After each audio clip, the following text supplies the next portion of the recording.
This is a super special episode of Fathoms Deep where we have as our guest our friend and favorite podcaster, Alastair Stephens.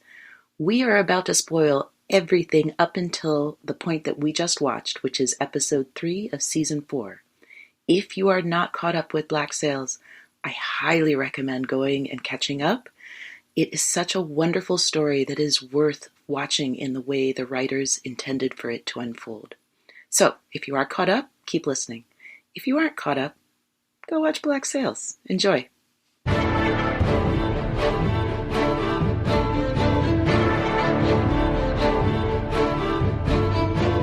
Hi, and welcome to Fathoms Deep, a Black Sails podcast from Common Room Radio. I'm Liz Stephens. And I'm Daphne Olive. And finally, the guest I've been waiting for At long last. Ages. At long last. I tried so hard to get Alastair Stephens to watch That Black man Sails. is hard to get, I'll tell you what. I know, for real. And I got him. Hi, Alastair. I'm here. I decided that having listened to the interview with Luke, listened to the interview with Toby, listened to the interview with John, listened to all of the great and wonderful interviews that you have done, now the bar was sufficiently high for me to come on Fathoms Deep to talk about this glorious pirate show that I watched only because of you, Daphne, only because of you. And I have never been more grateful to a living human being than I am to you for inspiring this love, this appreciation, this respect, this wonder and awe for Black Sails. It's, I don't know if you guys know this, it's a heck of a TV show. It's all right. Is. Yeah. It's pretty good. I can't even be like mock. I don't love it as much as I do because everyone knows exactly how much I love this TV show. It's true. And I'm here because of that love. I'm here because for, I don't know, was it a year, Daphne? Was it a year that you spent haranguing me on Twitter and encouraging me? Pretty much. Yeah. So for our listeners, like let me actually give a little bit of backstory here. So I found Alastair because he does a podcast about Outlander, which I'm about to now be on with him. So that's kind of surreal, but Yes. A good kind of surreal. my first Stars show that I really started watching was Outlander, and then I found the Scot and the Sassenach. And then during, I think, the first Droughtlander, which our Outlander listeners amongst us will understand. And Alastair's at Storywonk, so we should say that. Go check out Storywonk. Alastair is brilliant and has done so many podcasts and seminars that Liz and I have adored. In fact, Liz and I met during one of them. We met during the Pride and Prejudice seminar. Which is one of my favorite things that I have ever done. The opportunity to dive deep into the text of Pride and Prejudice, accompanied by people like you, has just been, it's a real privilege to share the passion that I have for literature. And doing Pride and Prejudice, doing Harry Potter, I've done Star Wars, I've done a bunch of different things, but having these conversations, the kind of conversations that you guys have here on Fathoms Deep, both between yourselves, of course, every week, but also with your wonderful guests. This is what fuels me. This is what fires me. This is what I love the most in all the world. And I am thrilled, genuinely thrilled to be here with you because I've been listening to Fathoms Deep since it started. I've been following Black Sails, Daphne, since you urged me to follow Black Sails. I have finally caught up in time to have my heart broken by season 4, you guys. Yeah. But as someone who has been doing this for, I guess, the last 6 years, what you have done with Fathoms Deep has completely changed the way that I see our job as critics, our job as analysts, our job as lovers of story. What you have managed to do here has synthesized a real critical appreciation for the art and the craft of making television, with a deep respect for literary theme, literary character. You have brought these discussions to life. I cannot tell you how anxious and intimidated I am to be here, and yet how thrilled.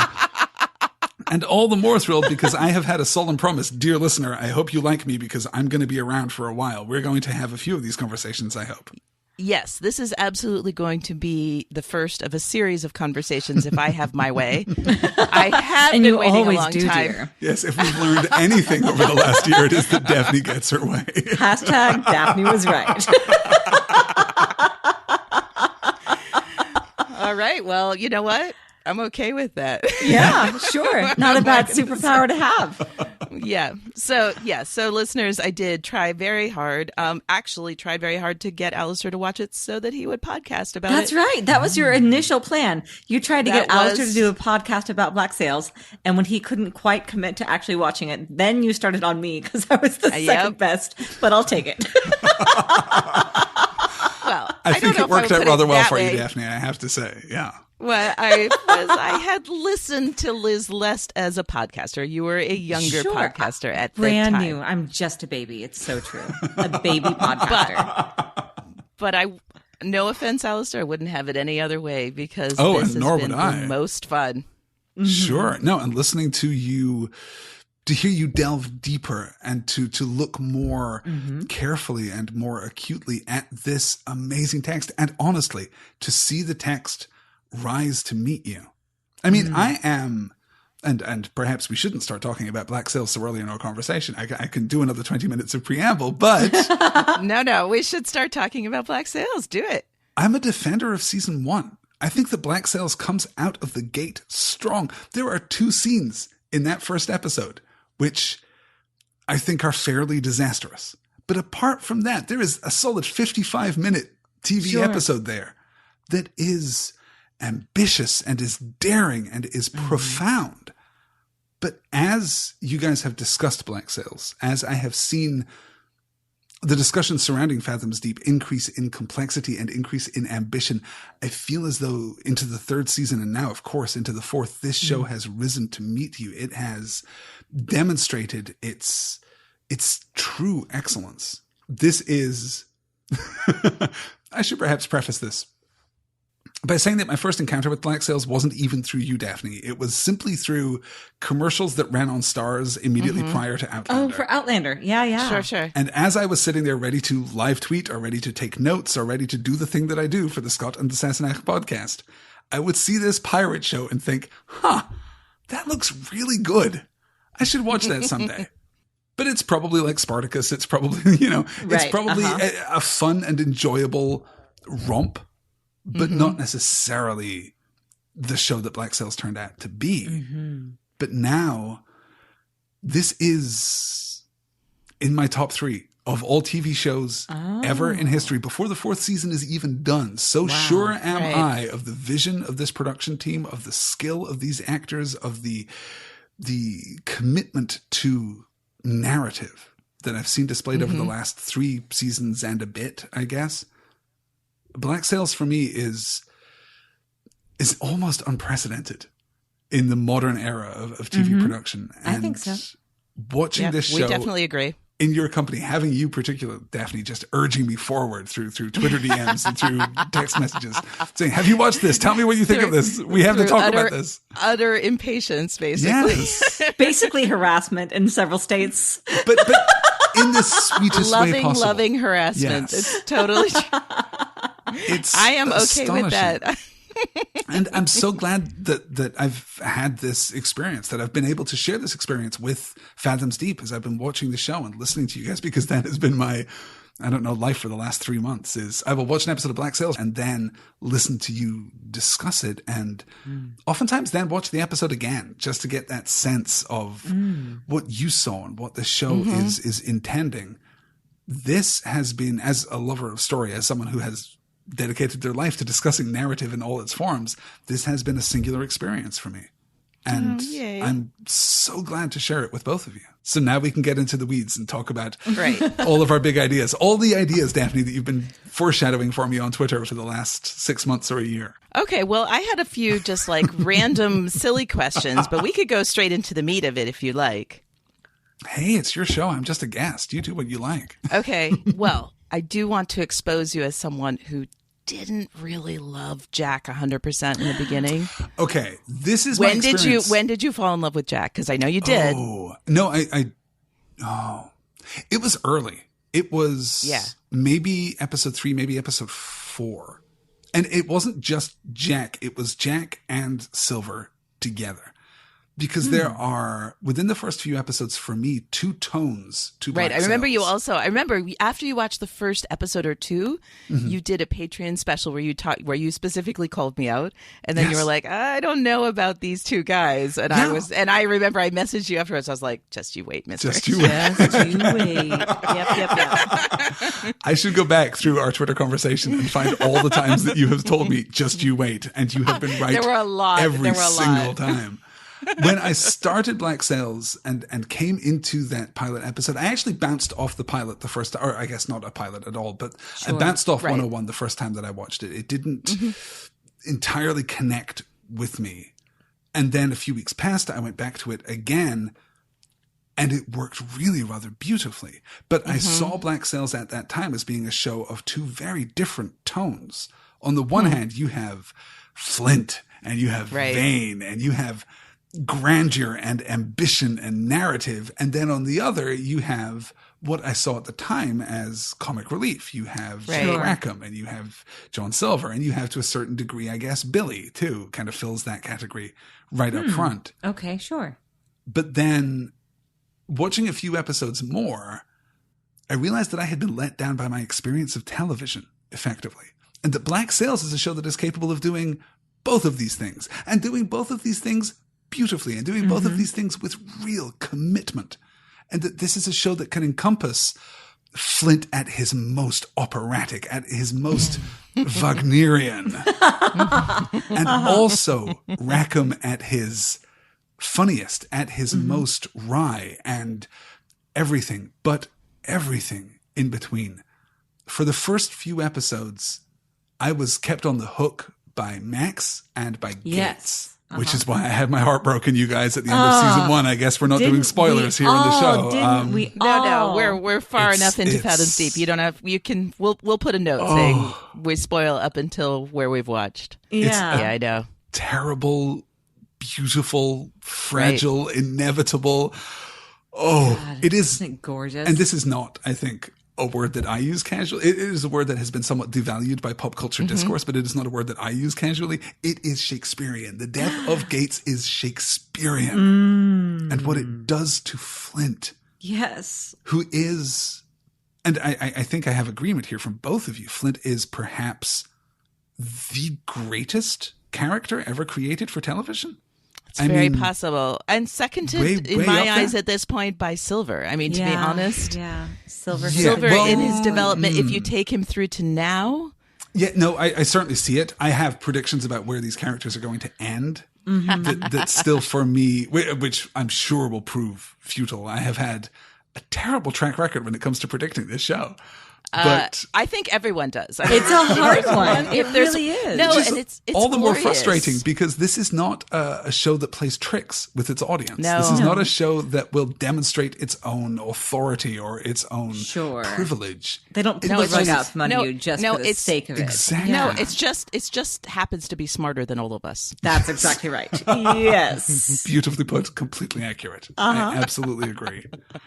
So no, and has more vision. I mean, that's what I said. I was just having actually a conversation with Lauren Sarner. Hi, Lauren, where I just said, you know what? I'm not even bothering anymore. I'm not like we were doing predictions. I was like, no, I'm just not even bothering. I'm just like, I mean, I'll do it with you for fun. I have predictions, but I was just like, I'm not invested in any of my predictions. Just, I think what I said was, I'm just riding the wave of this story. Yes. And that's, I think, exactly where you should be. I assume that they're going to think of things that I never thought of. This is always my assumption at this point, that they're going to do something that didn't even occur to me.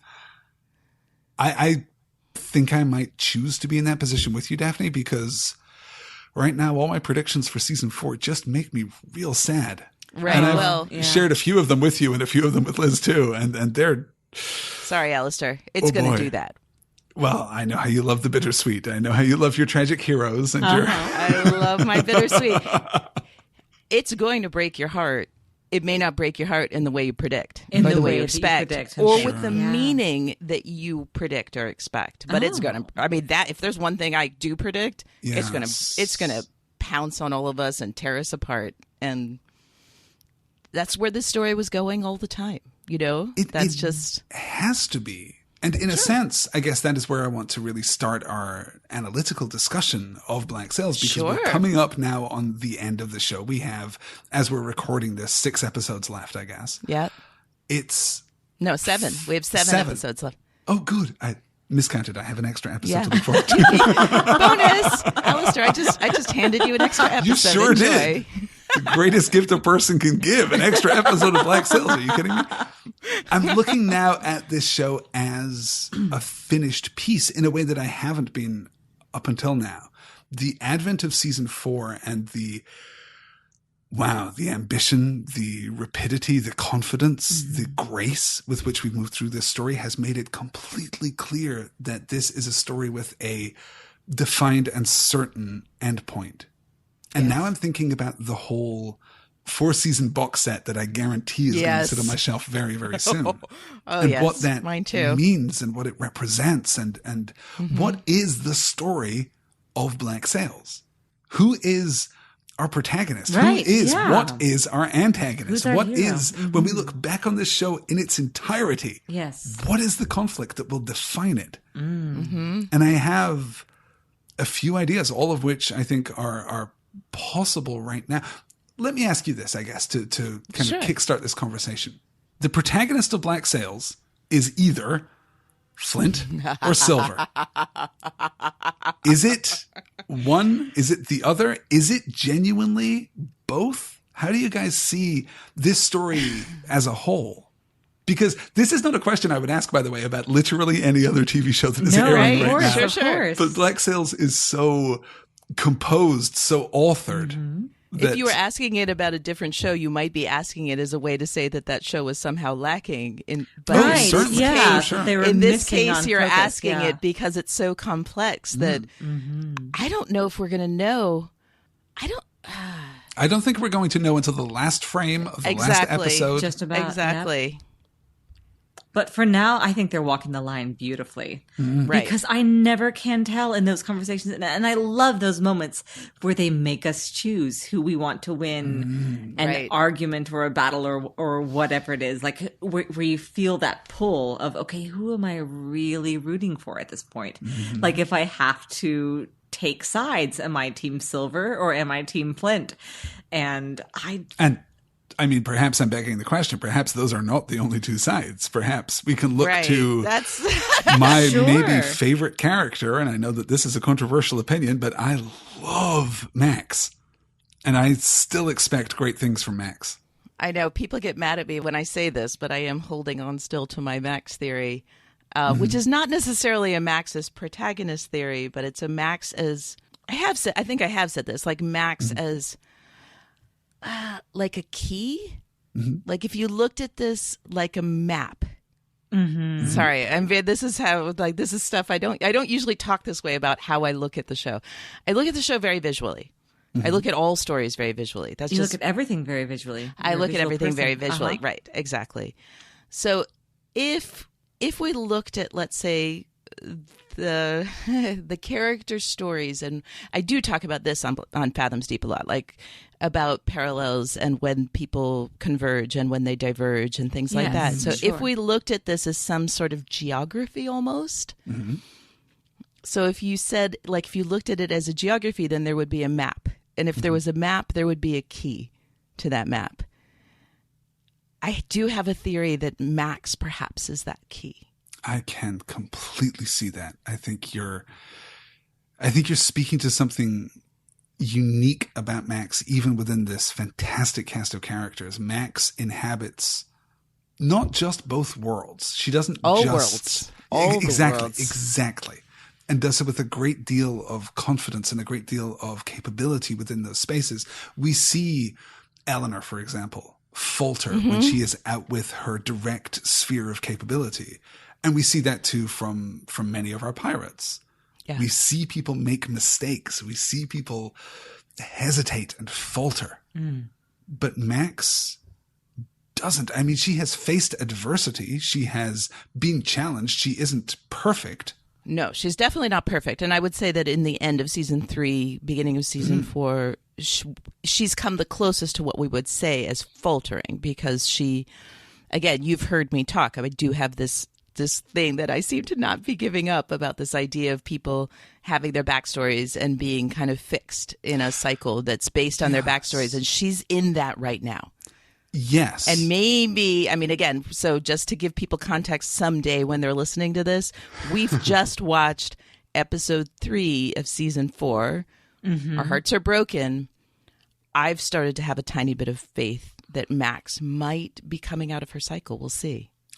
Or that we'll see sides of what she's been doing all along that will convince me that actually she wasn't stuck in it.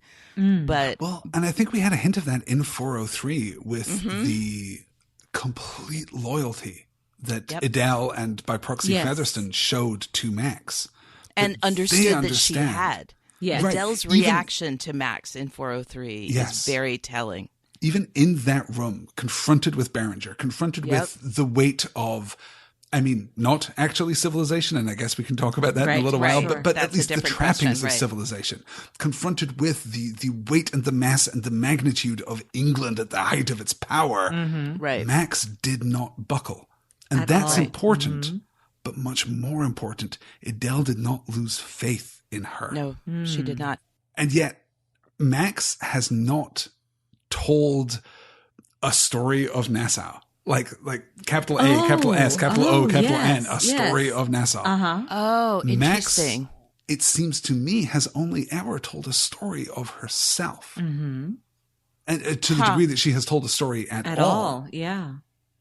When I think of Black Sails, and I think of the first discussions you and I had, Daphne, I go back to season 1 and I think about these differing perspectives on Nassau. I think about Eleanor in one corner and Flint in another and Vane in another, that we have these political, these philosophical conflicts that speak to what Nassau is, not just as a place, but as an ideal. And there are characters which speak to the fate of Nassau. There are characters which speak to the story of Nassau. And there are characters which don't, characters who are not staking a claim. Wait a minute. Okay. Okay, you've just, wow. Okay. Okay. Sorry, I totally interrupted you, but you just made me think of something I had not thought about. Go ahead. Okay, sorry. No. Thinking. Okay, so we've had this whole fixation, and I think this is true. I think that, and we, Liz and I talked about this in 401 in particular. I mean, it's something that we've been fixated. We talked with Luke. We talked with John about Silver's backstory. I think Silver's backstory, as much as both of them downplayed it, thanks, guys. Sure. Yeah. When y'all yeah, exactly. When y'all downplay something, I'm sorry. That just makes me more interested. Silver's backstory, I think, is very important. And I think that has become part of why he's powerful and why, this whole idea that he knew other people's backstories and that gave him power over them, especially Israel Hands. So Silver's backstory is basically the fact that it's still in his own possession is possibly a source of power for him. Sure. Perhaps Max, that her vision for Nassau is being held as closely to her chest as Silver's backstory, which and that might be her deep power, because we know she has it. I mean, the interesting thing for me with Max and the beginning of season 4 is we know that what Max wanted because of her backstory. What Max wants is to be part of civilization. The version she has in because Eleanor hanged Vane. Basically, because Eleanor hung Vane, hanged Vane, because because Eleanor killed Vane publicly, we have the regime that we've had up until the end of episode 3 of season 4. Max did not get the civilization she had hoped to enter. Right, so she got Berenger instead, and she so not if just anything, Berenger, but arguably Woodes Rogers too. Sure. Well, right now we know a lot about Woodes, but again, she got a civilization that we've always known to expect, but not what she wanted. I would argue that in in the beginning of season 4, she's the only person who's arguing for an ideal of civilization, really, deep down. And I think that's vital. I would echo too. I would just advise your listeners, if they haven't heard your season 3 wrap up with the wonderful Lauren Sarner, whom I adore and only know through your wonderful podcast, go back and listen to that, because Lauren has some ideas within that podcast that I completely agree with. Oh, guys, it pains me. It pains me to say it. I don't think we're going to see Silver and Maddie together at the end of the season.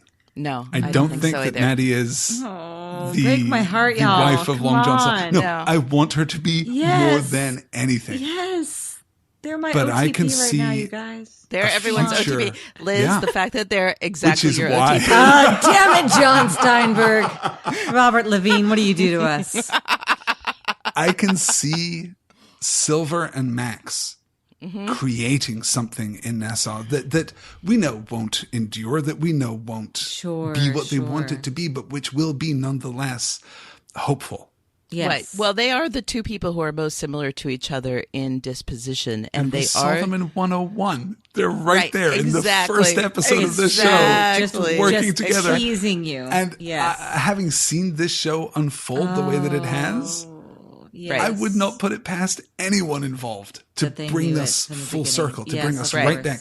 especially with the development with Silver's arc. Like, if anything, I would say that Silver is actually arced towards Max. That Max was a person who always had the savvy and some amount of vision. Like, less vision in the beginning. Like, Eleanor kind of beat out of her in the first few episodes her ability to like make do with the small thing. Like, she wanted the simple life of love and getting away and having good life. But once that was gone for her, she was the person who really managed to incorporate the true savvy, which, you know, Flint, as much as I love him, he's way too blinded by rage and vengeance and all of that. But she's the person who really always combined the savvy and the vision. Silver had the savvy, obviously, but, you know, whatever his motivations were in the beginning, and I'm starting to really question everything Silver's ever said. Yeah. But that's a different story. But certainly, as he professed in the first season, he was a man of no vision, that he was simply He had a no survivor. vision, just savvy. So if anything, Silver has arced towards Max. I find the two of them, like, this is something I want to track once it's all done. Like, just wouldn't that be fascinating? The lines of development of Silver and Max in relation, and they've had very few scenes together. So few. Fascinating. So few, but they've echoed each other turn after turn. And I wonder if in episode 410, we're going to see a Silver and a Max who are in, while themselves very different places. Right. They are in the same dynamic as they were in 101, if we are going to bring this entire story full circle. Yeah. Who knows? Yeah. Who knows? I can see that I'm not optimistic for the survival of Eleanor at this point. I am not optimistic for the survival of many of our characters, honestly. But I can see Silver and Max at least trying to create something that can endure. And I don't know how this show is going to end. I don't know what is going to happen at the end of 410. I don't know what that looks like. It's so absurd to say anything at this point. I mean, So much can happen. So much can change from episode to episode. Liz and I both said this. It's just like going into season 4 has been fascinating because we know nothing, and we know that we know nothing, and we're just throwing shit out there and hoping for the best. As are we all. So I wanted to talk a little bit, Daphne, about this conflict between the frontier and civilization. This is a conflict that has been established through the first 3 seasons, and you and I have talked a little about this, and I think a fragment of that discussion has made it into Fathoms Deep already. Yes. Did you love how, like, Western style the showdown was at the end of 403? This is one of those trans-genre intersections that I adore, because this betrays a fundamental understanding of narrative impulse. The production team behind Black Sails know what they are doing in a way that I think outstrips any other TV show that I can think of. I'm actually, some listeners to Fathoms Deep, very few, I'm sure, may know me already from my podcast Story in Star Wars, where I spend a lot of time deconstructing the Star Wars series. And I have an upcoming lecture on the movie Rogue One that I am working on. Which I'm looking forward to. Finish that already, please. I know. It's taking a while because there's a lot to say. But my thesis is essentially this. Rogue One works because at a very fundamental level, it understands the story that it is telling. And I have seen no greater example of that than Black Sails. Black Sails has displayed not simply a competence, not simply an ability, not simply a sophistication, but an integrity that has stunned me again and again and again. And there is clearly so much forethought and so much care and so much attention poured into this show.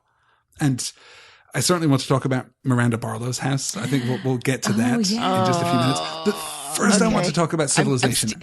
I'm going to have another sip of my drink and steel myself for that well, conversation. As well you should, because you broke my heart when you observed the broken teacup in Miranda's house. That was more than I could bear in that exact moment. Listening to Fathoms Deep, you guys. I didn't break your heart because I'm not the one who put it there. No, you did, because I hadn't noticed it. Yeah. I blame you entirely for this. No, not really sorry, because it's heartbreaking and it's so beautiful.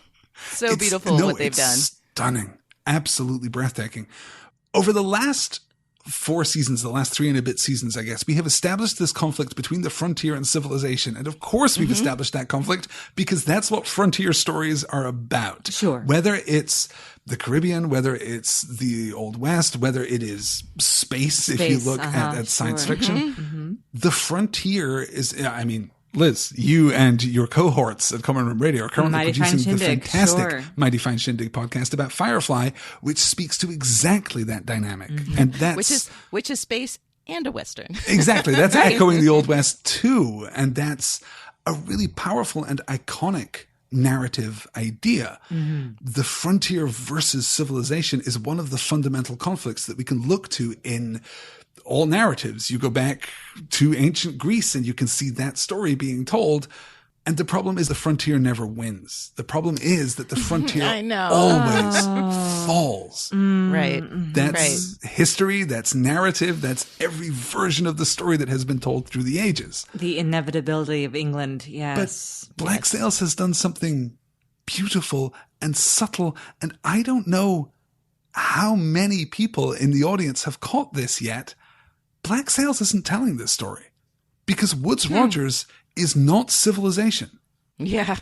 Beringer is not civilization. At this point, Flint in 403 has this fantastic discussion where he talks about Yes. winning the battle but not winning the war. There's never going to be a rebellion. There's never going to be a revolution. England is never going to be overthrown by this. And of course it's not, because England isn't present. The Empire isn't present. Woodes Rogers is a petty pirate governor of Providence Island. Yeah. He's not England. He's not the thing at which Flint is striking. And Beringer is a mutineer. These people have abandoned their posts with the Navy. They are not representative of civilization anymore either. So we've ended up with a conflict that is not at all what it seems to be. And I find that, I find that fascinating. I find that compelling. And this, of course, is just capped. And Daphne, I will apologize for this right up front. This is capped by Woodes Rogers' inability to kill the legend of Blackbeard. He can kill the man Teach, but he cannot kill Blackbeard. I mean, he broke my heart by killing the man of Teach, because now I will not have my sentimental giant of a pirate, and I love him. He is lovely. But you can't kill a legend with a pistol. That is not how stories work. Well, and the headshot, too. Just such a simple, clean shot, even, with a definitive kill. Yes. Yeah, and he did the opposite of what he set out to do, which is what everyone in 403 did. Yeah, and you called that out beautifully as you observed the little smile that Teach gives. Actually, the two smiles that Teach gives, both before and after. He knows. Yes, everyone should read Lauren's article with the showrunners about 403. Couldn't agree more. You get to see the video, which actually really helped me a lot, because you get to see the video of Ray Stevenson getting the makeup on for exactly that moment of the second smile, and it's gruesome. But that man, he just, as much as Teach I love Ray Stevenson as much as I love Teach. So just go watch that video. Everyone go find that article, watch that video. Yeah, it'll make you feel better. But yes, that second smile is horrifying, and you have to not avert your eyes to see it because it's so gruesome at that point.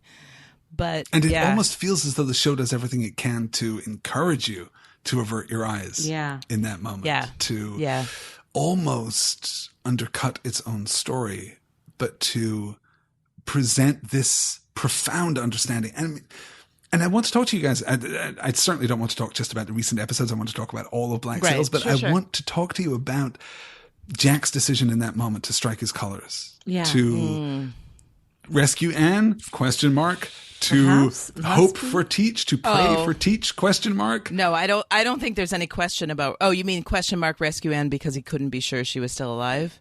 Well, I don't think there's any question that that's what his motivation. Also, hey, you guys, Jack Rackham does not always take the best care of Anne Bonny. He does not always love her as he should. Preach. He doesn't always love her as he should, but he would never, ever not come to her rescue. Again, remember, Jack always performs best when he's cornered. That is exactly true. So the moment when he's going, again, he trusts Anne to take care of herself. And that's part of, I think, why she's the perfect partner for him, because he is so self-involved.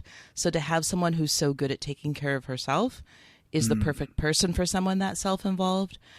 But there is no way in my mind ever that he didn't strike those colors 100% for Anne. No, I can completely believe that that's the case. And Liz, I guess I want to throw this question to you, because you have spoken in a similar way about Jack and Anne that I've been feeling all through this series. But I'm reminded of the discussion as they're crossing New Providence Island, as they are making their way with the cash away. That they have the hope of a bright future ahead of them. And Jack stops because his name will not allow for this injustice. And that specifically, one of my favorite scenes in the entire show. I love the power of names and Jack's understanding of the power of his own name. But he has to understand that in that moment, what he is doing is foolish. It is a fairy tale. And we've been talking, you guys have been talking about standing on the shoulders of giants, standing beside giants. And I think, cool. You stand beside a giant in a fairy tale, not in history, not in the real world. And I do want to be clear. I adore Jack. I think he is a genuinely magnificent character. Toby Schmitz does, maybe just an unparalleled job. Maybe in this astonishing ensemble cast, he does the best job. Oh, wow. It's just absurdly good. But Jack is, I think, maybe not a good guy. I think he's maybe not the person that he presents himself as. Right. Maybe not the person that we all so desperately want him to be. He loves Anne very poorly. He loves Anne poorly. No, I completely agree. Right. I have a special love for Jack because he's so flawed and so emotional. This is the thing. The two sides of Jack are his unbelievable selfishness, right?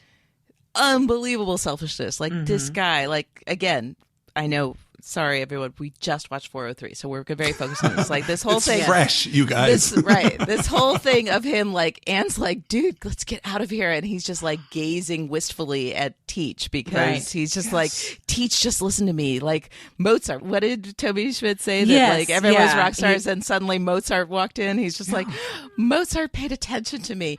Right. And before that, Anne said, let's get out of here. Right. And Jack was gazing at Vane. And before that, Anne said, let's get out of here. And Jack was gazing at the gold. And before that, for sure. This is a pattern super flawed. Super flawed. But there's something so incredibly beautiful that he vacillates between absolutely disregarding her because his eyes are on whatever prize he has in front of him at the moment, and that suits him. Like that the prize changes. The prize is constantly shifting, and he's just like, oh, that prize. So he forgets Anne, but when it comes down to it, he's also the guy who's just like, I will gif the shit out of the fact that that man loves so deeply and so strongly and so emotionally. And so he's got this beautiful dichotomy between unbelievable disregard of her when he thinks she's doing fine, but he has his eyes on the prize. But then the depths of his devotion are also so strong, like strong. I will argue stronger than anything we've seen in Black Sails. I mean, even if you take Dimples McGraw's love of Thomas, when Jack is emotional about Anne, he shows it in a way that no other character is capable of doing in this show. And this is a show where we have a lot of romantic pairings that aren't very appealing, that don't like we have a lot of people having sex who don't seem that into it.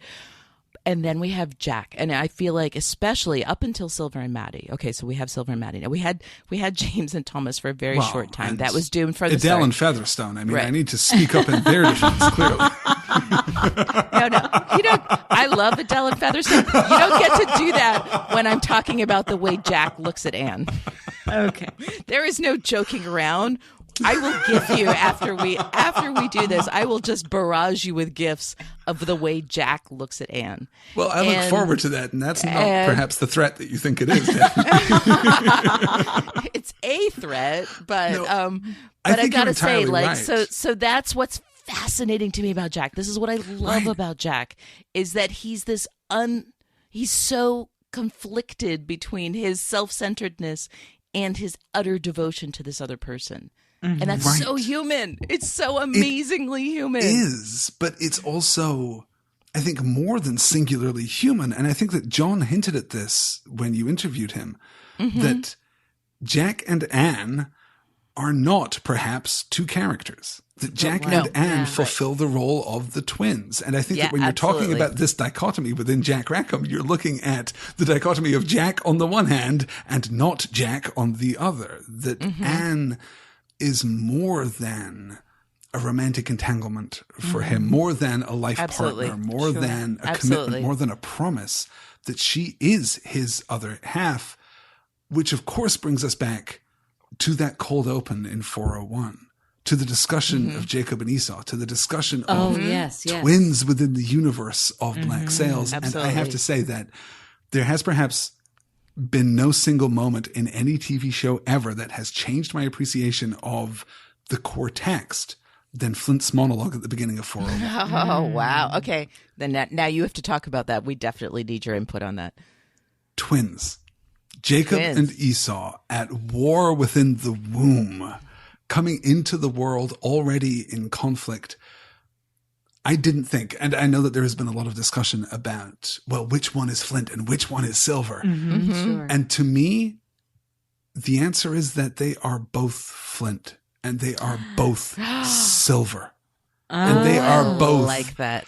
Max, and they are both Eleanor, and they are both, God knows, they are both Charles Vane, and they are both Woodes Rogers, and they are both Jack and Anne. That this is a show that is about not twins externalized, but twins internalized. Absolutely. Oh, the twins that's that define wonderful. Black Sails for me, it's Flint and McGraw. Right. These are the figures right. born of the same wound. As Miranda said, I gave birth to you. Right. Miranda birthed Flint. And in her way, and I think this is perhaps best saved to a discussion after the show is over and we can see where Flint ends up completely. But Miranda, in part, created Flint. And Flint, from the moment of his birth, was at war with McGraw. Right, absolutely. Yeah, absolutely. This internal tension that cannot rest, that cannot be settled, that cannot be resolved because they are contained within the same being. And when you look out across the cast, you see so many characters transform from one thing into another. And I talk about this a lot when I have studied not so much the show, but the books of Outlander. I've talked a lot about duality as a core theme of Outlander. And in Outlander, we see these characters who are cut through the middle, that Claire and Jamie, and really all of our primary characters are. But in particular, halves. Jamie. Jamie. Well, and I would argue in particular Claire too, because she's caught between her emotional and intellectual sides, between her 18th century and 20th century sides. Absolutely. This is going to be very confusing, I guess, for people who haven't seen Outlander. But these characters Sorry, exist. everyone. Alastair and I have talked about this a bit. There is a fracture through the heart of these characters, and it is like a geological fracture. There is bedrock on one side and bedrock on the other, and a crack between. But that isn't true. Christine and Billy now, too. Well, but my argument, I guess, in Black Sails is that there isn't a fracture. There is a gulf. There is a chasm. The separation between McGraw and Flint is not a crack. It is as wide as the Atlantic. It is the distance between Nassau and London. It is right. It is literally the Atlantic. Literally as wide as the Atlantic. And that he is both Jacob and Esau, that he is both the first and the second born, that he is both the desire to lead and the desire to dominate. And I see that both within Flint and certainly within Silver. Silver has this tension between John Silver and, crucially, Long John Silver. Between the desire to be liked and the desire to be feared. Right. We see this. And possibly Solomon Little. Sure, exactly. Which is, I think, maybe that desire to just survive, just to make it. Yeah. Not that we know yet who Solomon Little is. And I would argue, too, for Eleanor, who is both Queen of Nassau, who is Mistress of Nassau, and also the daughter of her father, that she is still compensating for that. And I do not like Woodes Rogers. I do not like Woodes Rogers' relationship with Eleanor. I foresee terrible things from this. I want that not to be true, but no. I see terrible things. We know now. Yes. I think we know now.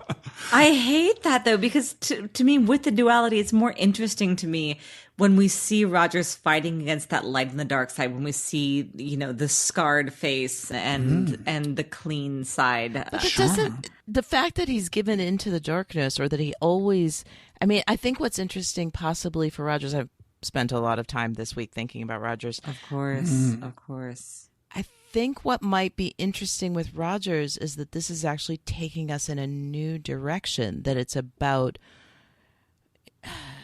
which it's not a totally new direction, but like who you are, your true self, as Berenger told him. Berenger's talked about the true self coming out. Yeah. Your true self and the self that you try to write in your book so that people will invite you to dinner parties. Yes, the tension between. So that's a different, Rogers.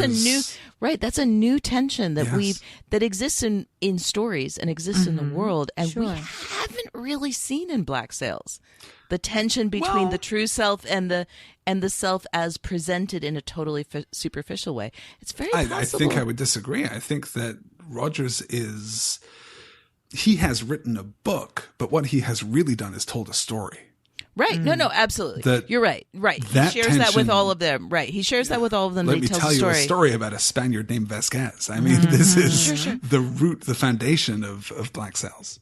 No, but I'm going to argue that the difference with Wood Rogers, especially in relation to Flint, who is the storyteller of our story of Vasquez, is that Flint had a duality, but he wasn't completely in control of it. And I think a lot of our characters, maybe the parallel is actually between Silver and Rogers, someone who's actually been in control of his story the whole time.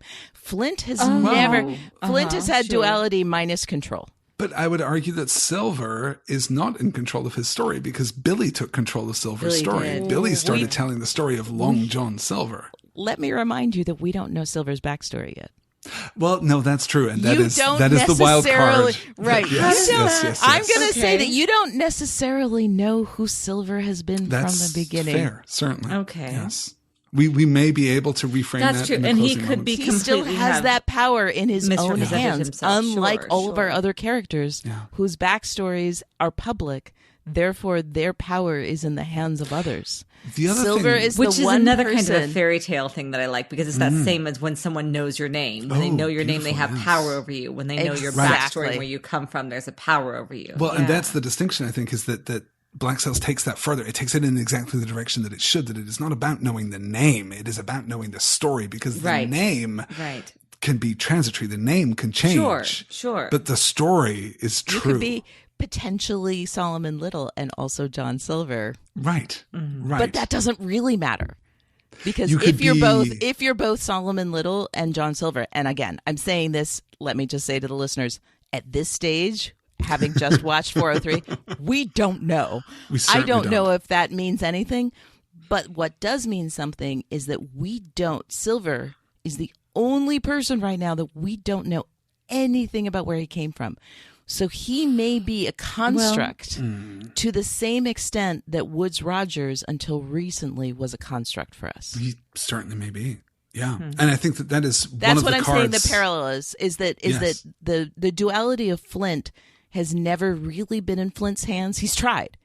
Right. He's worked really hard to build the name of Yes. Flint and create this separation. And the separation is there, but I don't think he's ever really had control of it. He was intoxicated when he was with Thomas, and he's been, spiraling through, kind of the emotional storm Sure. and doldrums of Daphne, I'm crazy about you. That is exactly right. But the difference is that Woodes Rogers is presenting us with a person where the duality is actually something that he might have actually a lot of control of. He definitely lost control in his experience trying to go up against Teach, because I think that was some weird moment. I mean, the more I think about 403, the more distance I have from actually watching the process of the keel hauling. I actually appreciate it more. Like, this was an amazing episode of people underestimating each other, which, as we know, big deal in One Black of the Sails key world. themes, right? Yes. But that was a moment where he kind of lost control of the narrative. But I feel like Woodes Rogers may be the person who has most controlled narrative up until now of anyone, and that's really where the duality was. I don't know if he ever was can the good person that Liz and I had a crush on in season 3. Yeah. Which I completely understand and was somewhat upset with, because I couldn't, you You were guys. upset. You were upset When we with had us, that- with our crush. You're not alone. When we had that beat in 401 when he's talking about his wife, and I knew Right. immediately that it was Eleanor, and I had this Right. cold shiver up my spine, and I thought, Right. this is going nowhere good. Woodes Rogers, I think you're right, tries to be in control of his story, but that hasn't worked out terribly well for people historically in Black Sails. No, it has not, and it's possible that we'll see. I mean, again, we don't know where Silver's going with this. I think Silver also may be a person who has controlled his story in a way that's been useful for him. This is my new theory about certainly Silver. may be. Yeah, no, I think that's certainly a very perceptive read of the core text here of Black Sails, is that understanding that stories are so important, and that whoever controls the story controls, well, if not the outcome, then at least the game board controls the context. Think about Billy, right? We didn't know Billy's backstory, right? We loved Billy, but then there was a new layer of our experience of Billy in is it 208 or 209? It's 208 when we hear Billy's backstory from Flint. Flint Yes. tells us Billy's Yes. backstory, Uh-huh. right? Yes. So that was very powerful, but how interesting that Billy's backstory is actually the only one that we get from a different character than himself. And Billy's is also, and I've been right alongside you, Daphne, with your understanding of the backstory can be definitive, that when we are told someone's story, we understand them. And that, it seems to me, has been codified in season 4 with Silver telling Israel Hands his backstory. Exactly. I will tell you the story about you and thereby prove that I know you and that I understand you and that I see and behold and apprehend you. That I see you. In Liz's words, this whole concept of seeing someone, like that Israel Hands felt seen. Billy is the one that never worked for me in that context, because Billy also had other transformative experience. Billy's defining experience in any other story, Billy's defining experience would be being thrown overboard and washing up later. Right. Like, and the torture that followed. Yes. No, but you have to keep in mind that Flint never says anything without a purpose. The fact that Flint is the person who told Billy's backstory in the context that he did of trying to win Abigail Ash over to himself. Again, I think that the whole, Flint, sorry, I'll call him James now. James, in relation to Abigail, was a very vulnerable experience for James, right? For all the Jameses. Like that's, we have these moments where actually McGraw and Flint kind of converge. And I think meeting Abigail Ash was one of those. Definitely. But remember that he's the one who tells Billy's story. He had a purpose in telling Billy's story. We don't actually know for Billy that is the definitive backstory. We know that that's the definitive backstory as presented by Flint. Do we have any reason to doubt that is Billy's backstory? Is Billy a large enough character? And no, Liz, I don't doubt. Sorry, I apologize up front. Is Billy a large enough character for us to question his backstory as it's presented to us? That's fair. That's okay. I mean, he's Studley. I'm not going to argue. This is all I'm saying. Bubble baths is really my whole defense of Billy Bones. After our Billy appreciation moment, I will say what I need to say about it. Sure. I'm not arguing that the facts of backstory aren't true. I'm sure they are true. I mean, they totally work for me as a true backstory for Billy. I'm just saying that when someone else is presenting your backstory, they're not necessarily presenting the part of your story that's most important to you. Every other character has told us their own backstory. And again, each one of those is under different circumstances. Max did it as part of a breakup. Anne, I think, is the one who did it in the most vulnerable state. Flint, we got to see it, so it wasn't presented by him. We got to see it firsthand. But Billy then tells his story. Remember when they're at the table and he's talking about he's talking about his parents and how his parents, that's true. How they taught him basically to. Now I'm even more mad at Billy because I feel like he's in season 4 really betraying his backstory. Let me tell you about my favorite hashtag for season 4. It's hashtag damn it Billy. Oftentimes followed by hashtag what you doing, Billy? What you doing, Hey Billy? Billy, what you doing? Do you think this is good? Do you think this is smart? This is actually one of the most interesting contrast, one of the most interesting dichotomies, I think, right at the heart of Black Sails is between great man and those who stand near great man. And I apologize for saying great man as though that is a gendered thing, because no. I completely believe that Max is a great man in this sense. Absolutely. I agree with you. But there are also people like Billy. Billy, who is a good soul, who was I don't know, not so much, less so lately. Well, see, and I thought he was going to say a good soldier, which is exactly also what possibly Billy a good soldier. Billy is a good soldier, but who was taught, not a general, and instructed by Gates. You're absolutely right. Not a general. There is a difference between the great and nor the was good. Gates a general. Exactly right. And nor, absolutely, I would argue, is Jack Rackham. No, I completely agree. You've heard me talk about Jack Rackham. Yeah. I also agree with you. I think that Toby Schmitz would agree with you too. Like he's a gambler. He's much as he wants to be, as much as Jack himself wants to be a leader. When he finds himself in those moments, unless he is backed into a corner, and it's just about like his wits and being scrappy. But when it's actually about having the vision, he falters. He falters every time because his vision is his name. His vision is Jack Rackham. And Billy's vision is is what is best for the most people. Well, not even that. Not What even is the best most people. for He's his really people. betraying that. Yeah. And that, and that does, it makes you a poor leader when you are so concerned about those who are closest to you. You'll sacrifice too much. Right. That's what it is. I mean, I think Billy the vision he has is to be good to the people who happen to be sitting by the fire with him right now. Yeah. Right. Well, and maybe that's back to that. We talked about the paternal sort of leadership, Exactly. and maybe Billy's falling into that a little bit too. Is there a powerful contrast between Billy and Silver in that regard? Because we've seen Billy and Silver move toward this idea of my crew, my man. Sure. This is my movement. This is my authority. Right.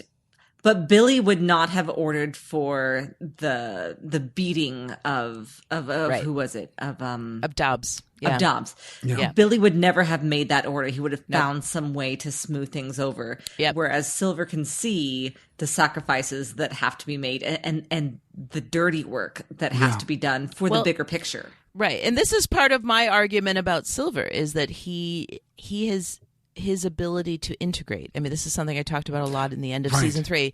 His ability to integrate what he learns from so many people. Yes. And so he actually has found, I think, the line between Flint, who goes way too far in the direction the liked and of, feared. Yeah. Right. Exactly. Exactly. So Billy's the liked, Flint is the feared. Silver has found the road between, because Flint is willing to sacrifice any individual for the greater picture. Absolutely. Billy is willing to sacrifice the bigger picture for any individual. Yes. The individuals he gives a shit about. Again, for the ones he gives a shit about, I feel like I'm really mad at Billy on many levels, right? Because I think he's betraying his parents right now, because his parents were idealists for sure. And his men. Right. This cannot stand. This cannot hold. Billy's vision of Providence Island, I guess, at this point. No, it's totally nuts. Unsupportable. Unsupportable. Right. Well, that's what I'm saying is I think we're in a place right now, and I'm really fascinated how this is going to get navigated. I think Flint, his vision is insane. I mean, we've been clear about this. Right. Like, we know history does not argue for Flint's plan. Correct. Billy's plan is so short-sighted and so small that it's also doomed. Silver, with his ability to integrate, and this is where the whole Silver Max thing is so interesting to me. Like, these clever characters who are not necessarily like, they're not your ideal. They're not Vane, right? Vane's our ideal. Thomas is our ideal. We know what happened to both of them. They died, right? Yeah. Our pure characters die. So, but our savvy characters, our smart characters who manage to walk that line between being completely pragmatic and also loyal. Both Silver and Max, but I think Max had it from the beginning. Silver has learned the loyalty side of this. Yes. But these characters that manage to walk that line between pragmatism and possibly a dream. Again, Silver seems to have adopted a dream. Max, we're not really sure where she stands on the whole dreamer thing yet. But the fact that they take the traits of all the different characters that are really on the extremes, and through their capability and their just smarts, honestly, manage to integrate. These are the characters that I think are truly the essence of what this show is talking about. I think you are exactly right, and I could be wrong.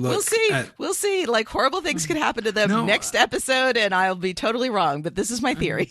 How would you feel about mapping that dynamic, the Flint Silver Billy dynamic, and I guess perhaps originally the Flint Silver Gates dynamic? I think that Billy has kind of stepped up to inhabit that role. But come on, remember Treasure Island. It's sure. It's all about Flint Silver. It's all about Flint Silver Billy. Ultimately, sure, it is at the highest level, isn't it? And yet, I find myself wondering whether or not we are going to see something in the end of season 4 that is going to completely break our understanding of Treasure Island. I think that's their point. I think they want have that a prediction. To happen. We're going to get to that prediction in just a moment, because first I want to ask you guys about Eleanor and Max and Anne. Because if there is an analog for Flint and Silver and Billy, I think that those are the three characters who best match.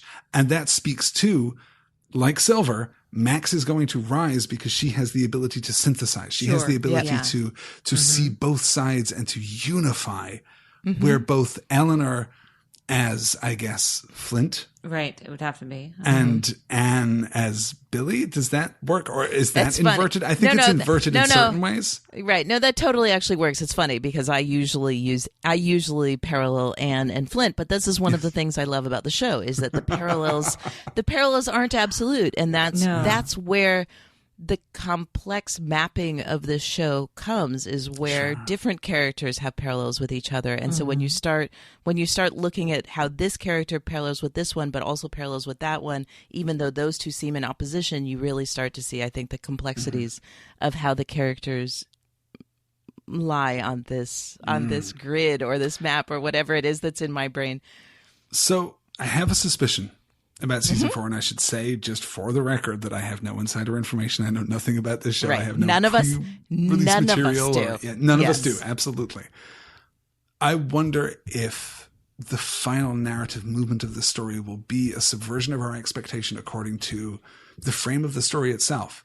That we are going to learn in the final moments of the story that Treasure Island is not what we think it is. And specifically, my prediction for the end of this season, you guys, I think that Flint is going to die. I think that Flint is going to give his life. And I think that the Flint that we see in Treasure Island is going to be a Flint, but not the Flint. Because we have done so much with names. We have done so much with Captain Flint versus Dimples McGraw. We have done so much with John Silver versus Long John Silver. Teach versus Blackbeard. We've done so much with the importance of names. The one thing that we haven't done in Black Sails yet is pass on a name. And I wonder if the Flint that we meet in Treasure Island is the Dread Pirate Roberts. Right. To the Flint that we have known in Black Sails. And I frame this in part because the characters that we have seen die have died in their moment of imperfect, perhaps, but in their moment of apotheosis, in their moment of fullest realization. Right. We saw Miranda fall as she was at her most Miranda. And we saw Gates fall as he was at his most Gates. And we saw Vane most famously.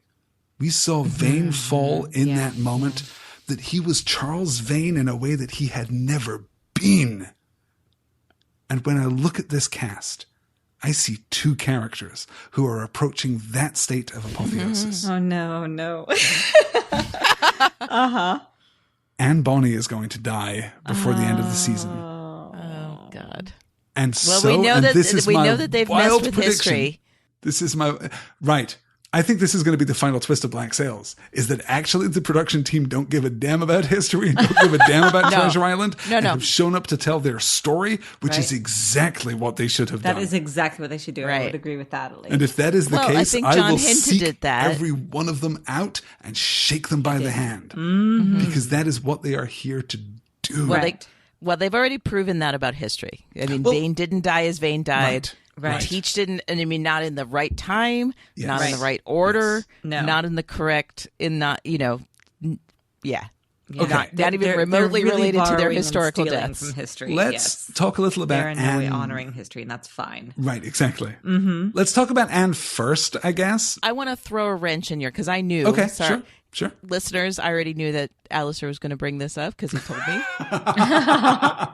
So I'm prepared with a wrench to throw in the theory. And I will reiterate, none of the three of us have a clue what will happen after 403. But so one of us might look really smart by the end of the season. You know what? Or we all have to go out and buy John Steinberg a drink. I don't know how that works. I have thrown, I mean, seasons 1 through 3, I think, Liz and I managed to look relatively smart. And for season 4, we're just throwing that out the window because we have no idea. We don't know what's happening. Yep.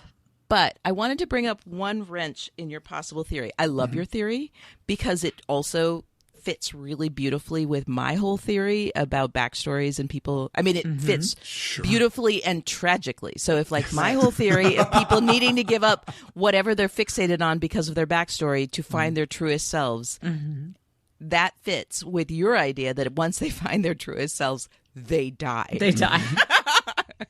So really, what storyline is more Black Sails than that? That someone finally gives up on the thing that's been holding them back and then they die. But I wanted to bring up one wrench in your theory of this relating to Anne.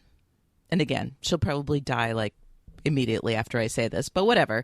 I'm still going to throw this wrench in your theory about this relating to Anne. Remember 310.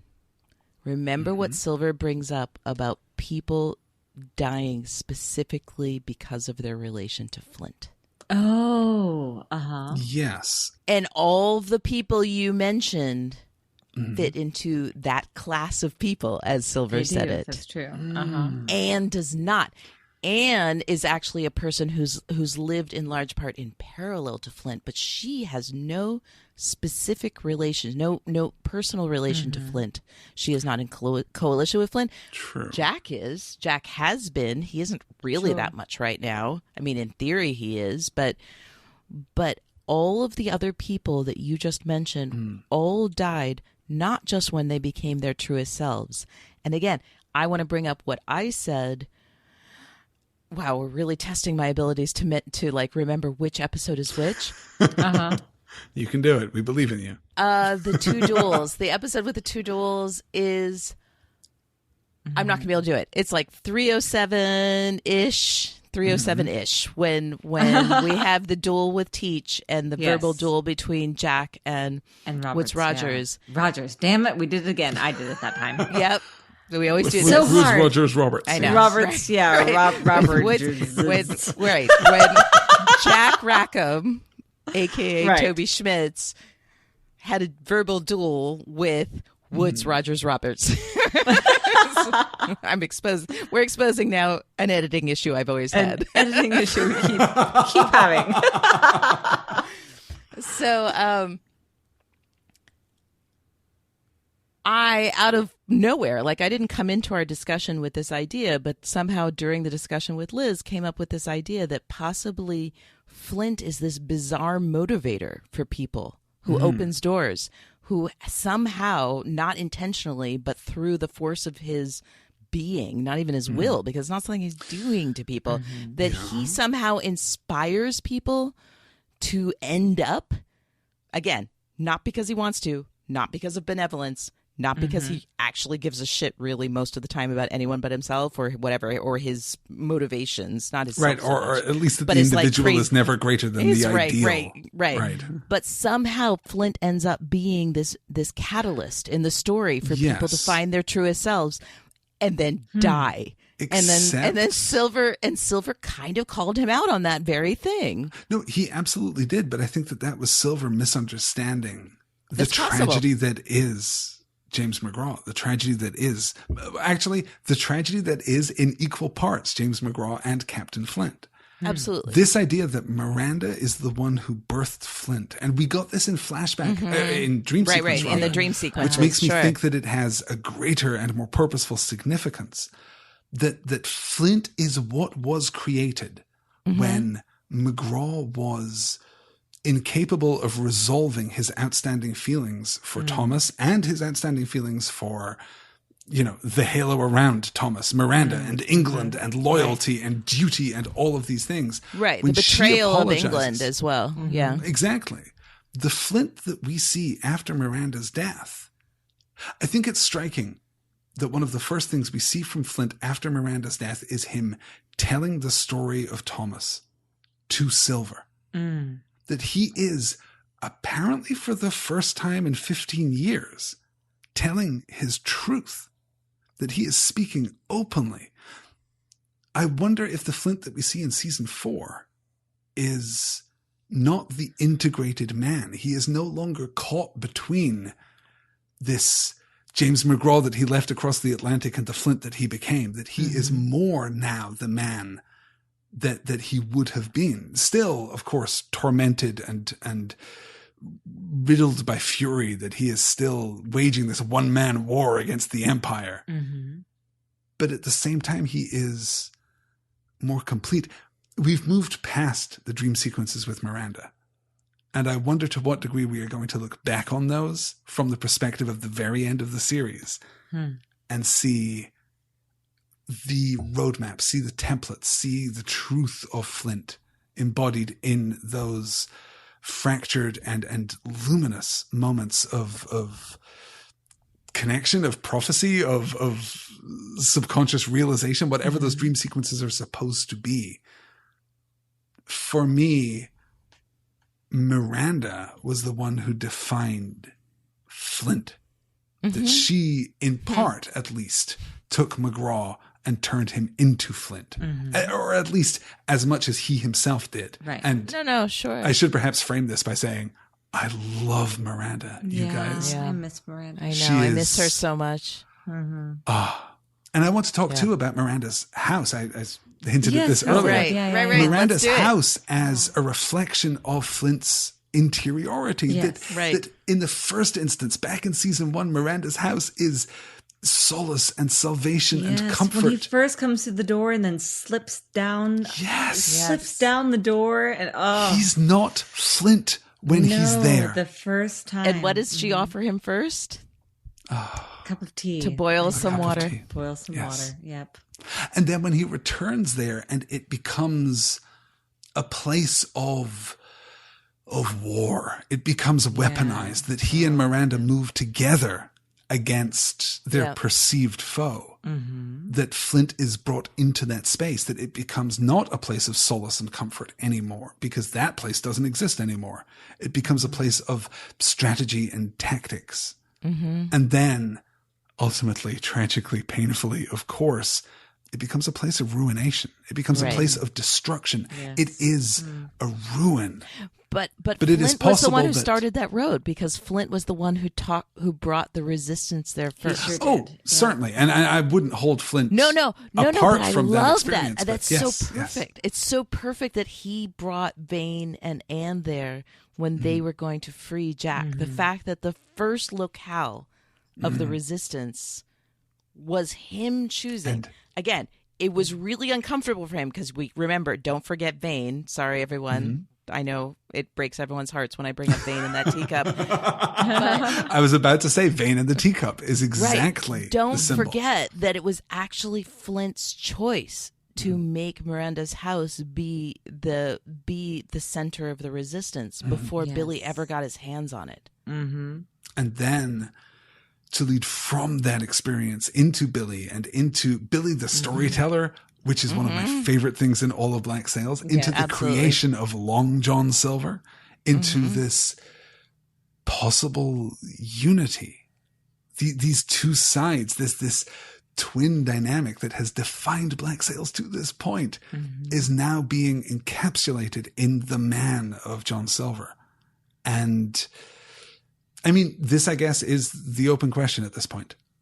Does Black Sails end in justified tragedy for Flint or in impossible victory for Silver? Neither of these men is going to get what they deserve. Ultimately, we know this to be true. Nassau will not stand. This will not be a new pirate empire that will endure into the 21st century. Would that it were. But it is the conflict between these two men. Flint now, for me, from my perspective, can only fall. Yeah. And Silver can only rise. Right. So true. And I think Silver's rise will be the thing that haunts him. I mean, I think that Silver won't rise. Especially, I mean, the way they've started them down season 4, I love how close they've put them. I love this stunning. This unity that the two of them have that I really still doubted in the end of season 3. Break it. And Right. it isn't just that, a narrative. That basically Silver's rise has to be on the shoulders of Flint, and that's going to be exactly the thing that breaks Silver. Possibly, except we've had the interposition of Billy into this. And Billy is now presenting a unified front. Yes. We are, and this is one of the things that Black Sails does, that at the beginning of the season, I would have said, no, they're never going to do that, because why would you do that? But now we get the opportunity to unify Flint and Silver. Yeah, absolutely. Which, yes, again, makes me think that the show is simply going to be more ambitious and more committed and more possessed of integrity than we have any right to expect. Yeah. I said this on Twitter, I think, last week during the live tweet, because I've been following along with the live tweets, because why wouldn't I? I think this is the beginning of Black Sails. I think that as the show comes to an end, its place in TV canon, its place in the history of televisual storytelling is going to be absolutely assured and confirmed. I can't wait to see what happens to Black Sails 5 years from now, 10 years from now, 20 years from now, when we're looking back on the golden age of television, when we're looking back on that moment when television became truly literary, became possessed of an ambition and a scope and a scale and a grace that we could not previously have expected. There is nothing, I think, that prepares us for the immensity and the purity and the integrity of Black Sails. And I know it sounds like I'm gushing, but you guys, I have spent a lot of time studying television. And I know this to be true. Black Sails is exceptional. Alastair, you are in good company for the gushing. You may be doing it with slightly more, actual studying of television than we've got going, but this welcome Slightly to the home. less giggling, perhaps. Welcome to the home of gushing. Basically, the only thing that separates me from the both of you is that I'm less inclined to give Billy a bubble bath. I'm more inclined to give him a stern talking to. No, sorry. That's just Liz. It's true. That's just me. Please do Daphne, not put I think the listeners Yeah. want to know, of all the characters in Black Sails, who would you most like to give a bubble bath to? Yeah, I don't know if How I'm I really never the bubble asked bath type. Alistair, you've been listening to the show. You know my favorite moment in all of television, and it's when Flint takes back that ship. Yes. That is my moment. I don't give a shit about bubble baths. I want a strong man to take back a ship. You've just broken a lot of hearts, Daphne. I can only tell you that. There are a lot of people out there who are looking for a bubble bath. I don't know. I got to say, Max in her bath kind of does it for me. There you go. All That's right. right. See, that's a completely understandable and respectable answer. Sure. I want Flint to take back a ship. I want to have drinks with Jack. Done that. And I want Max to have a bubble bath. I don't need to be involved.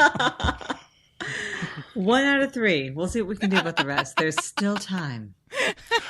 Well, we know who you would like to give a bubble bath to, Liz. It's so true. I guess, who would you most like to take back their ship? Who would you most like to accomplish their stated goal? Let's see. That's a great question, because at this point it is Silver now. I'm so I love that. When he was sitting so comfortably and looking again so young on that when they were up on the hill in that brick in that building wherever house. they were. Yep. It was kind of that whitewashed brick. The gift that I just used to announce our new episode. Where he's just sitting there in that window. Yep. And Flint was saying there's nothing to do but bring him back. Yep. And he just looked comfortable with it, just ready to go before he did that amazing dismount, right? Oh my God. Yeah. So I have to say, Dismount was pretty impressive. I think it's now I'm ready for Silver to have his taking back the ship moment. But you're right, that was amazing. That was And assuming that Jack Rackham has already been taken by Daphne, with whom would you most like to pass the evening over again, a bottle of rum? Liz and I did have drinks with Toby Schmitz yes. together. literally had drinks with Toby Schmitz. Liz did snuggle him a little bit. Just a little. And those photos are available on twitter.com. That's twitter.com/blacksailscast. Definitely check this out. Liz snuggling Toby. Hey, I asked permission first. Sort of. I announced my intentions, at the very least. I'm pretty sure I did say, hey, I'm going to snuggle you now for this photo. Is that all right? And he goes, oh, yeah, come on in. I love how resonant that is. The announcing of intentions versus the asking of permission is absolutely a Black Sails dichotomy. That is absolutely the dividing line between great man and, man. So we Charles Vane never asked permission, but he certainly announced his intentions. We just totally declared Liz a Charles Vane, huh? You know what? I'll take it. Sure. Well, we know how much Jack loves Chaz, so it's all good. I fear that I myself am Dufresne, which is a terrible thing to be. Oh, you are not Dufresne. You hush. We like you. You know, though, I think, and maybe it's because we're in the wake. Wrong word. Of this last episode. Mm-hmm. But I think I would love to have drinks with Teach, with Blackbeard. Right? Honestly, I love to hear him talk about his wives. Stevenson has a lot going for him. I really do. I've got to say, I take a little bit of pride now in Liz's love of Teach. I really think that I deserve a little bit of credit for that. That's a remarkable thing. I think that when Teach showed up, because he's Blackbeard, because he reflects so oddly on one of the aforementioned disastrous scenes in the first episode of Black Sails. So weird. Oh, you can't that blame they gave Teach us for the that. Weird No. I certainly don't blame Teach for that. We don't blame Teach. But it's it's a moment of odd intertextuality in Black Sails that we make a joke about Blackbeard only for Blackbeard to show up. Right. Well, except it shows us immediately how important names and stories are. Does it? Does it? Right. Or does it show us that the writers of Black Sails had no intention of using Blackbeard? That's what I think. I think they're like, we're going to make this joke, but now we kind of need this other character. I love them, and I may be giving them too much credit right now. Yeah. In their defense, I think that is a misfire of a joke in the first episode. It's that, and it's God knows the Eleanor scene, as every Black Sails fan has discussed ad nauseum at this point. Yes. Hey, there are people who love that scene.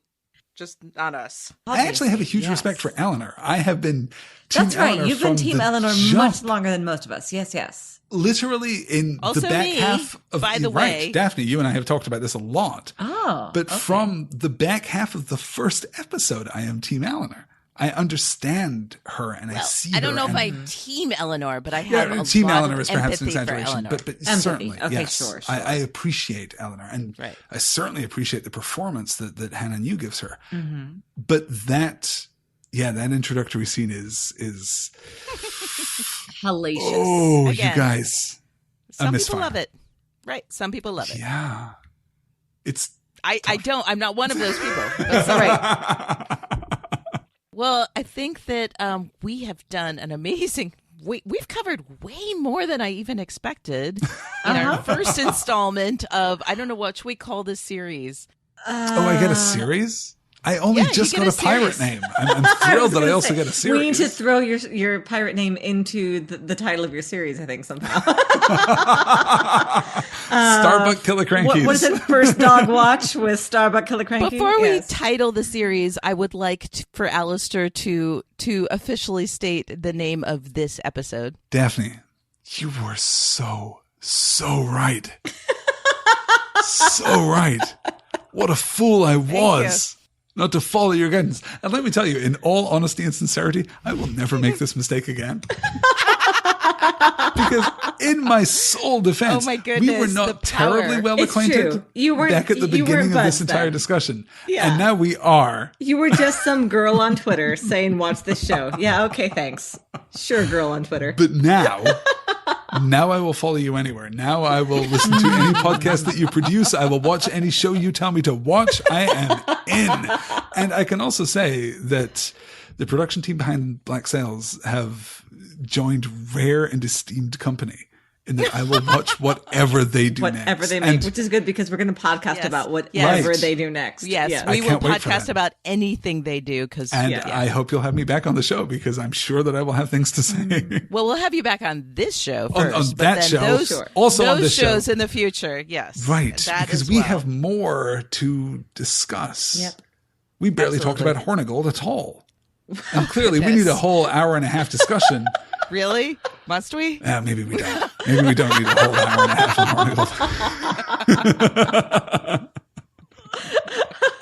I want to do a whole episode just talking about Charles Vane, who is a character who didn't work for me at all in the first season, worked for me intermittently in the second season, and who worked for me in the second season primarily because of the influence of this very fine podcast, and then who came to life, who offered for the first time toward his demise an actual vision of Nassau. He had for the first time for me a story. And I want to talk about Vane. I want to talk about all of the various stories of Nassau that we've seen, all of the stories of Providence Island that we've seen. And also, we've not really talked about Maddie.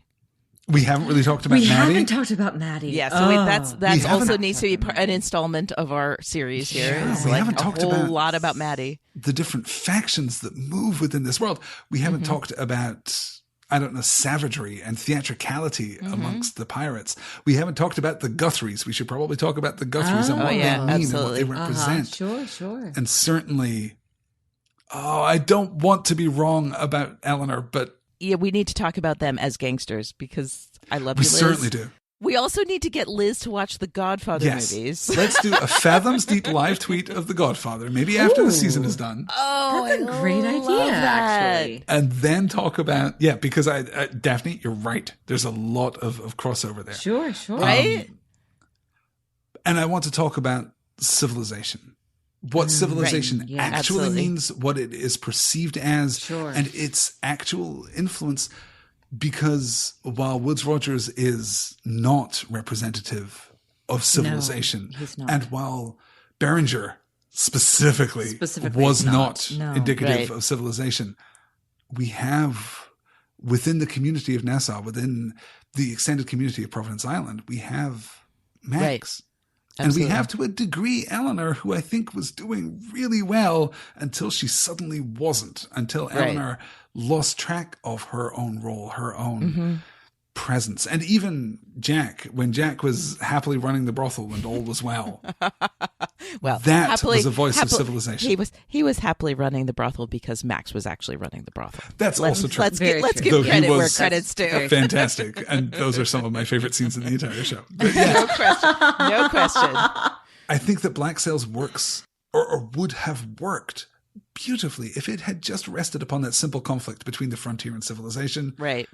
The fact that it hasn't, the fact that it has consistently subverted and inverted our expectations, the fact that it has consistently gone deeper, that it has been more courageous, ambitious, sophisticated, that is actually just one of the things that elevates the show above pretty much anything you can watch on television before you even talk about all of the mythology and the philosophy and all of that, the stuff that's interwoven without so seamlessly. I mean, some of it explicitly, like Odysseus, but some of it so seamlessly interwoven in there to give depth and really tap into things that we all know, that we even if we don't know we know them, things that we know. It taps into those things while telling us a story that seems like it's based completely in the real and physical world and the historical world, but it has all that. It has all those layers as well. Yeah, which is what the very greatest stories, and I'm aware that I'm approaching this precipice of hyperbole here, but that is what the very greatest stories do. They manage to speak personally and intimately, but also grandly. They manage to speak to archetype and impulse. They manage to speak to what has been called in somewhat devolved language, the human condition. They manage to speak to us as people. And Black Sails has absolutely managed to accomplish that. Black Sails, more than any other show that I have ever seen, is going to rest upon its finale. It is going to rest upon what remains of the fourth season. And I say that not in the spirit of judgment, because let's be honest, at this point, the show is not going to go off the rails. It is not going to disappoint us. No. Praise God. It is only going to give us a greater perspective, a grander perspective. It is going to, and I'm completely confident about this, unify its entire narrative arc into one single compelling story. A story that contains multitudes, certainly, but one single compelling story. And I honestly can't wait to look back. I have this sneaking suspicion that the day after the season finale airs, I'm going to go back to 101 and I'm going to want to talk about Yes. 101 and Yes. write about I 101 love it when that and happens. Yes. push through this entire show. We've already had a campaign from our listeners to do exactly that. I'm in. Absolutely. You call me anytime. So let it be written, so let it be done. You call me at 1-800-STARBUCK-KILLICRANKY. Starbuck Killicranky. Right, listeners, we love you. That's not an actual commitment, but I already said we have plans for things to do after the end of season 4 that will be not necessarily an episode by episode, because we've done that, but I think there are a lot of discussions to be had once we've seen the shape of the whole story. I can't wait. And I should say, too, that it turns out that my pirate name is wildly appropriate because, as Liz mentioned in the last episode, Killicranky is a battlefield. It was a battle in Scotland, but it wasn't just a battlefield. It was one of the definitive battles of the first Jacobite uprising in the very late 17th century. There are people within the frame of Black Sails. There are pirates in Nassau who would have left Scotland because of the Jacobite uprising. You inadvertently picked the most appropriate battle in all of Scottish history. Wow. And I wear that name with pride. Liz Stephens, you rock. And yeah, I mean, we had, textually Jacobite characters in Black Sails, and of course, historical pirates that were actually Jacobites. So, which is going to draw us all the way back to Outlander again. Yes, it will. So much to discuss. Guys, thank you so much for having me. Thank you so much for finally. This has been a dream of mine for many months. It has been. I know. Yes. Mine too. And I'm well aware now, as we approach the end of this episode, that we have discussed a tiny fraction of all that we sought to discuss. Truly. Well, that's why we're making a series. I said we should call it First Dog Watch with Starbuck Killicranky. The first dog watch is the night watch that you do on a ship. Okay. Yeah, Yes. it's like 10 p.m. to 1 a.m. or something. I don't remember. Okay. I love that. How do you know that? I know. I know that because You know what things are. occasionally I know what things are. Because Liz likes ships a lot. That's The right. very That's right. rare Black Sails Parks and Rec crossover there.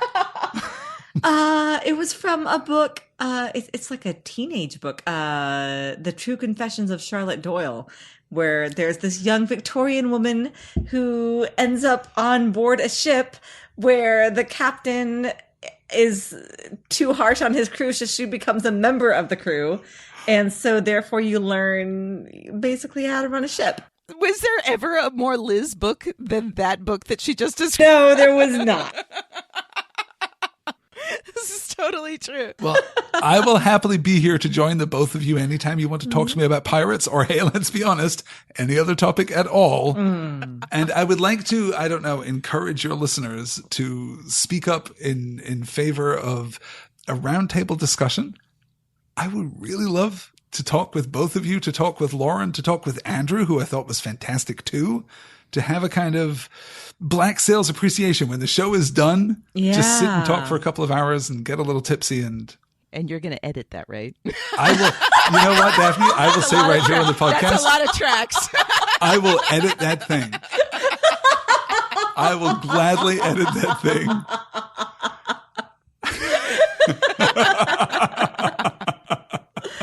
All right, we're just getting silly on our podcast now.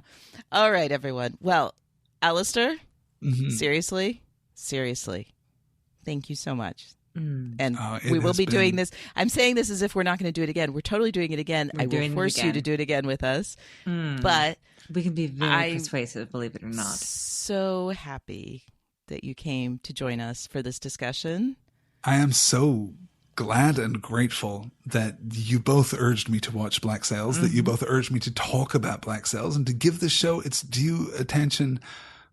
It has not been in any way disappointing. It has consistently exceeded my expectations again and again and again. And I'm absolutely thrilled to talk about it and eager to talk about it at every opportunity, and will be, I'm sure, only more so as we move toward the end of the series. We could have spent, and I know this, Daphne, because we talked a little before we began recording, but we could have spent this entire 2-hour period talking about Teach, talking about Yep. keelhauling, Absolutely. talking about Rackham's decision to strike the colors, talking about this latest episode. There is a wealth of material here to discuss in a show that I'm certain will be seen as one of the pivotal high watermark shows of the modern era as we move forward. And like you, I can't wait to see what the production team does next. Yeah. And I'm very eager to catch up with Marvel's Agents of S.H.I.E.L.D. to see what Zach McGowan does next. Oh, yeah. I know. I can't wait to see that too. I'm behind. I just started to like him and he left Black, or not to like him, I should say. I just started to like Charles Vane. Right. Yeah. And he leaves Black Sails, but that's fine. Yeah. He's on Agents of S.H.I.E.L.D., which is a great show too. Yeah. Well, you know who to blame for that. I blame them all the time. All right. Well, then that's going to wrap us up. Thank you so much for joining us, Alastair. It's been a long time coming. We're so happy to have you. Until next week, from Common Room Radio, I'm Liz Stephens. I'm Daphne Olive. And I'm Alastair Stephens. Just glad to be here, you guys.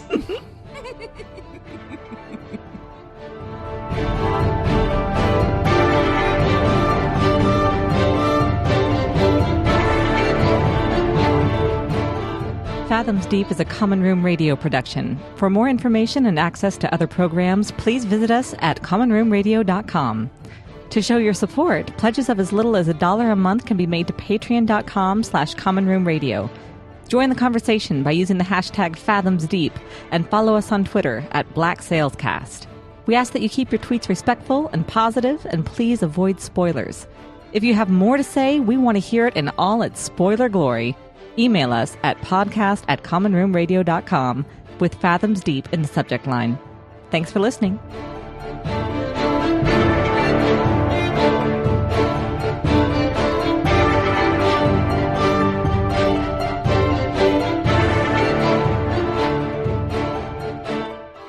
Is that we seem to be talking about the frontier versus I was civilization. going to say, I know. We just got the Daphne strip and you just talked right through it. Because, and I feel like, hey, why did we even have it on the hashtag show? proper podcaster, you guys.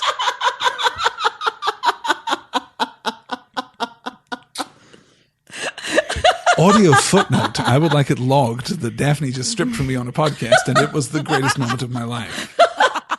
Here ends the audio footnote. Because you're a professional. Because I'm a professional, proper podcaster. You continued with your thought. It's all we can do. We're just doing our best, Daphne. Good God. And now I have my outtake. All right, that's good. That's exactly as it should be. Okay.